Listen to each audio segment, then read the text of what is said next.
Tamil Nadu cinematic పాలిటిక్స్తో పాటు శక్తివంతమైన నాయకత్వానికి పెట్టింది పేరు. 5 దశాబ్దాలుగా అక్కడ రాజకీయం కరుణానిధి, జయలలిత అనే 2 మహాశక్తుల చుట్టూ తిరిగింది. కానీ ఇప్పుడు సీన్ మారింది. ఓవైపున తండ్రి కరుణానిధి లెగసీని కాపాడుకుంటూ ద్రవిడ మోడల్ పాలనతో మళ్లీ గెలవాలని స్టాలిన్ చూస్తుంటే, మరోవైపు అమ్మలేని అన్నాడీఎంకేను కాపాడుకోవడానికి ఎడప్పాడి పళనిస్వామి పోరాడుతున్నారు. వీళ్ళిద్దరి మధ్య నేనున్నానంటూ తెరపైకి వచ్చారు దళపతి విజయ్. ద్రవిడ కోటలో జరుగుతున్న యుద్ధంలో కొత్త రక్తం ఉరకలేస్తోంది. బీజేపీ కూడా సై అంటోంది.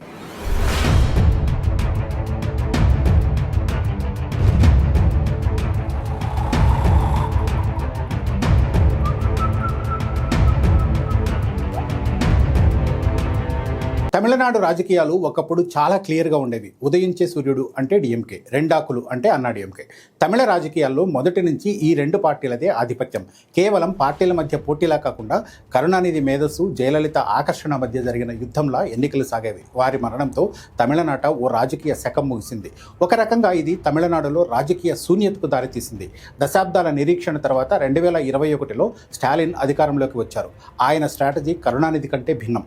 కరుణానిధి రాజకీయ ఎత్తుగడల్లో జట్టయితే స్టాలిన్ తనను తాను ఒక కార్పొరేట్ అడ్మినిస్ట్రేటర్గా, గవర్నెన్స్ లీడర్గా ప్రొజెక్ట్ చేసుకుంటున్నారు. సామాజిక న్యాయం, సంక్షేమమే తన ద్రవిడ మోడల్ అని చెప్తున్నారు. ఈసారి కూడా అధికారం మాదేనని ఆయన ధీమాగా చెప్తున్నా కరెంటు ఛార్జీల పెంపు, అవినీతి ఆరోపణలు, శాంతి భద్రతల సమస్యలు డిఎంకే కోటకు బీటలు వారేలా చేస్తున్నాయి. తండ్రి కరుణానిధి లాంటి మాస్ అప్పీల్ లేకుండా కేవలం సంక్షేమ పథకాలతోనే స్టాలిన్ ఈ ప్రభుత్వ వ్యతిరేకతను జయించగలరా అనేది ఇప్పుడు అతిపెద్ద ప్రశ్న. ఇక జయలలితకు రాజకీయ జీవితాన్ని ఇచ్చిన ఏఐఏడిఎంకే గురించి మాట్లాడుకుందాం. డిఎంకేది ప్రభుత్వ వ్యతిరేకతతో పోరాటం అయితే అన్నాడీఎంకేది అస్తిత్వ పోరాటం. జయలలిత మరణం తర్వాత ఆ పార్టీ పరిస్థితి ముక్కలైన అద్దంలా మారిపోయింది. పన్నీర్ సెల్వం, శశికళ, టీటీవీ దినకరన్ వంటి నేతలను పక్కన పెట్టి పళనిస్వామి పార్టీని తన గుప్పిట్లోకి తెచ్చుకున్నారు. ఈపీఎస్ ఒక సైలెంట్ కిల్లర్. సామాన్య కార్యకర్త స్థాయి నుంచి పార్టీ సుప్రీం లీడర్ స్థాయికి ఆయన ఎదిగిన తీరు ఆశ్చర్యకరం. పశ్చిమ తమిళనాడులోని గౌండర్ సామాజిక వర్గాన్ని ఆయన తన వైపు తిప్పుకున్నారు. కానీ ఓపీఎస్ను గెంటేయడం వల్ల దక్షిణ తమిళనాడులో బలమైన తేవర్ సామాజిక వర్గం పార్టీకి దూరమయ్యే ప్రమాదం ఏర్పడింది. ఈ ఏడాది ఈపీఎస్ ముందున్న సవాలు స్టాలిన్ మాత్రమే కాదు, సొంత పార్టీ ఓటు బ్యాంకును కాపాడుకోవడం. మరి అమ్మలేని లోటును పూడ్చి పేద ప్రజల నమ్మకాన్ని ఈపీఎస్ ఎలా నిలబెట్టుకుంటారనేది ఆసక్తి రేపుతుంది. ఎంజీఆర్ వారసుడు తానే అని నిరూపించుకోవడానికి ఆయనకు ఇదే చివరి అవకాశంగా చెప్పుకోవాలి. ఓ తరం అంతరించిపోయినప్పుడు కొత్త తరం పుట్టుకొస్తుంది. కరుణానిధి, జయలలిత ఇద్దరు సినిమా ఇండస్ట్రీకి చెందిన వాళ్లే.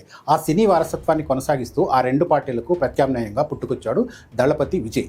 ఈ ఎన్నికల్లో టీవీకే పార్టీ ఎలాంటి ప్రభావం చూపిస్తుందోనని తమిళ రాజకీయ వర్గాలు ఆసక్తిగా ఎదురుచూస్తున్నాయి. ఎందుకంటే మేధావి వర్గానికి చెందిన విశ్వనాయకుడు కమల్ హాసన్ కూడా పార్టీ పెట్టినా ఆయన చివరకు స్టాలిన్ పంచన చేరాల్సి వచ్చింది. అయితే కమల్కు భిన్నంగా విజయ్కి మాస్ అప్పీల్ ఉంది. ఇది ఓట్లుగా మారుతుందా లేదా అన్నది కూడా కీలకమే. ద్రవిడ పార్టీల పాలనపై విసిగిపోయిన యువత, తటస్థ ఓటర్లే విజయ్ ప్రధాన అస్త్రం. విశ్లేషకుల అంచనా ప్రకారం ప్రభుత్వ వ్యతిరేక ఓటును చీల్చడం ద్వారా విజయ్ అన్నాడీఎంకేకు నష్టం చేయవచ్చు. అదే సమయంలో డిఎంకేకు పడాల్సిన యువత ఓట్లను కూడా భారీగా గండి కొట్టవచ్చు. ఒకవేళ విజయ్ 10 నుంచి 15% ఓట్లు సాధిస్తే ఆయన కింగ్ మేకర్ అవుతారు.